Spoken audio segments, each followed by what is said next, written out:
ओम नमो भगवते वासुदेवाय। जय श्री कृष्णा।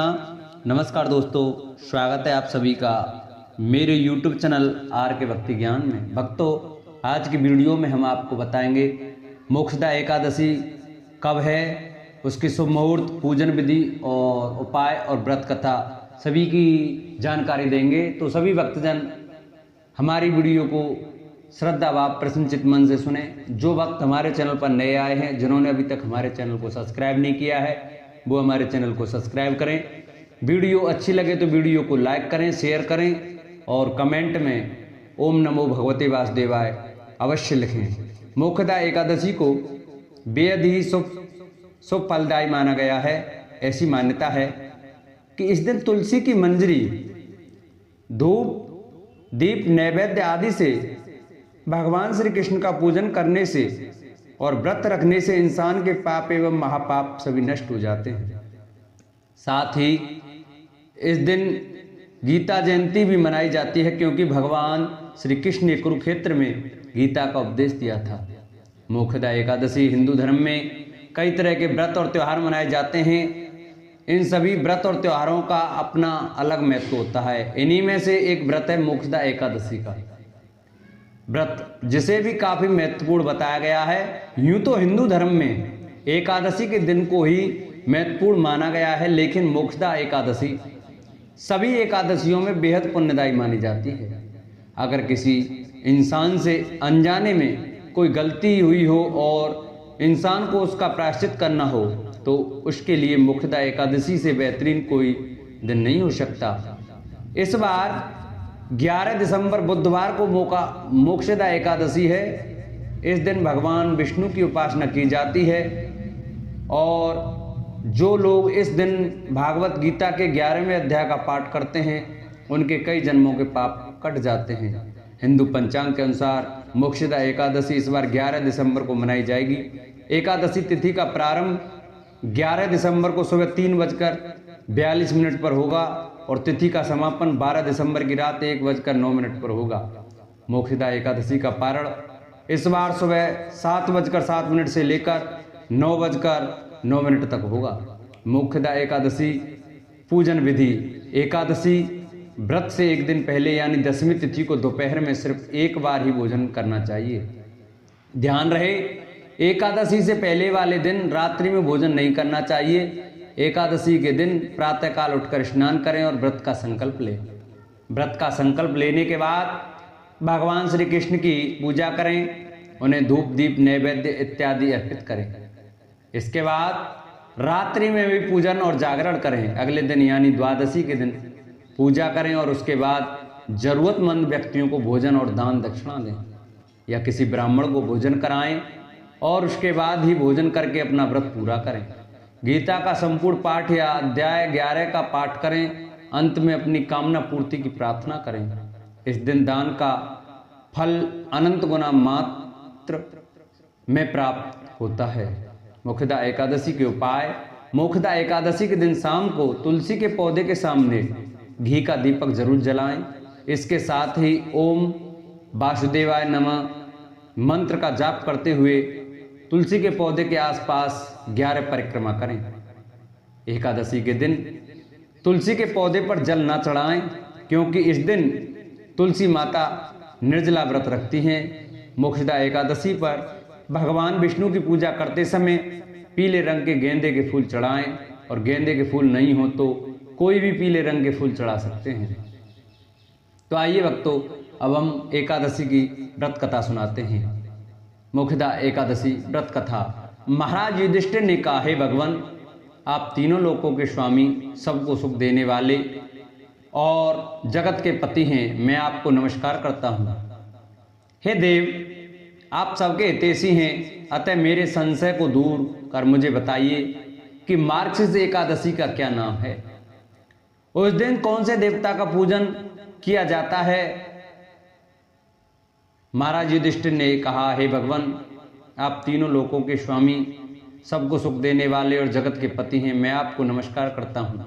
हे देव, आप सबके हितैषी, अतः मेरे संशय को दूर करके मुझे बताइए कि मार्गशीर्ष एकादशी का क्या नाम है। उस दिन कौन से देवता का पूजन किया जाता है और उसकी क्या विधि है, कृपया मुझे बताइए। भक्त वत्सल भगवान श्री कृष्ण कहने लगे, हे धर्मराज युधिष्ठिर, तुमने बड़ा ही उत्तम प्रश्न किया है।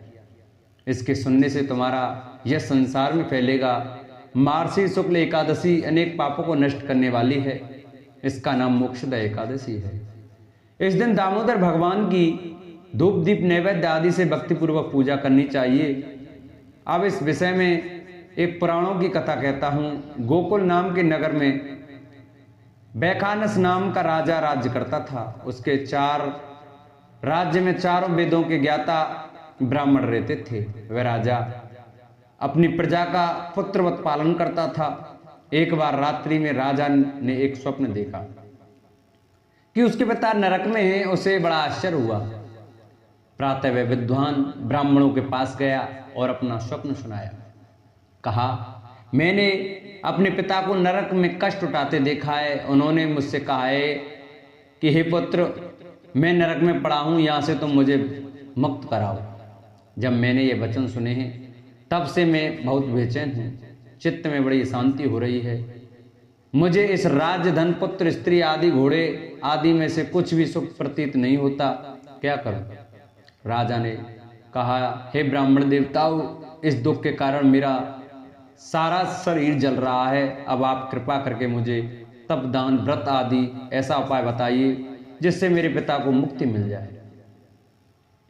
उस पुत्र का जीवन व्यर्थ है जो अपने माता पिता का उद्धार न कर सके। एक उत्तम पुत्र को जो अपने माता पिता तथा पूर्वजों का उद्धार करता है वह हजारों मूर्ख पुत्रों से अच्छा है।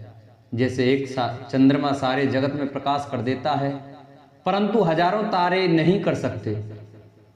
ब्राह्मणों ने कहा, हे राजन, यहाँ पास ही भूत भविष्य वर्तमान के ज्ञाता पर्वत ऋषि का आश्रम है। आपकी समस्या का हल वे जरूर करेंगे। ऐसा सुनकर राजा मुनि के आश्रम पर गया। उस आश्रम में अनेक शांत चित्त योगी और मुनि तपस्या कर रहे थे। उसी जगह पर्वत मुनि बैठे थे। राजा ने मुनि को साष्टांग दंडवत किया। मुनि ने राजा से सांगोपांग कुशल पूछी। राजा ने कहा कि महाराज, आपकी कृपा से मेरे राज्य में सब कुशल हैं, लेकिन अकस्मात मेरे चित्त में अत्यंत अशांति होने लगी है। ऐसा सुनकर पर्वत मुनि आंखें बंद की और भूत विचारने लगे। फिर बोले, हे राजन, मैंने योग बल से तुम्हारे पिता के कुकर्मों को जान लिया है।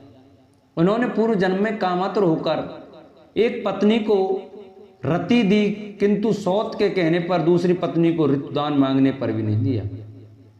उसी पाप कर्म के कारण तुम्हारे पिता को नरक में जाना पड़ा।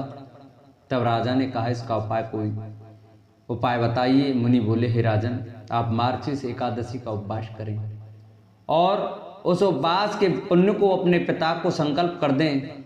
इसके प्रभाव से आपके पिता की अवश्य नरक से मुक्ति होगी। मुनि के ये वचन सुनकर राजा महल में गया और मुनि के कहने अनुसार कुटुंब सहित मोक्षदा एकादशी का व्रत किया। इसके उपवास का पुण्य उसने पिता को अर्पण कर दिया। इसके प्रभाव से उसके पिता को मुक्ति मिल गई और स्वर्ग में जाते हुए वे पुत्र से कहने लगे, हे पुत्र, तेरा कल्याण हो। यह कहकर स्वर्ग चले गए। मार्गशीर्ष मास की शुक्ल पक्ष की मोक्षदा एकादशी का जो व्रत करते हैं उनके समस्त पाप नष्ट हो जाते हैं। इस व्रत से बढ़कर मोक्ष देने वाला और कोई व्रत नहीं है। इस कथा को पढ़ने या सुनने से वाजपेयी यज्ञ का फल मिलता है। यह व्रत मोक्ष देने वाला तथा चिंतामणि के समान सब कामना पूर्ण करने वाला है। बोलो एकादशी मात की जय। बोलो विष्णु भगवान की जय। जिन भक्तों को हमारी एकादशी की व्रत कथा अच्छी लगी हो वो हमारी वीडियो को ज़्यादा से ज़्यादा शेयर करें। जिन्होंने अभी तक चैनल को सब्सक्राइब नहीं किया है वो चैनल को सब्सक्राइब करें, वीडियो को लाइक करें और कमेंट में ओम नमो भगवते वासुदेवाय अवश्य लिखें।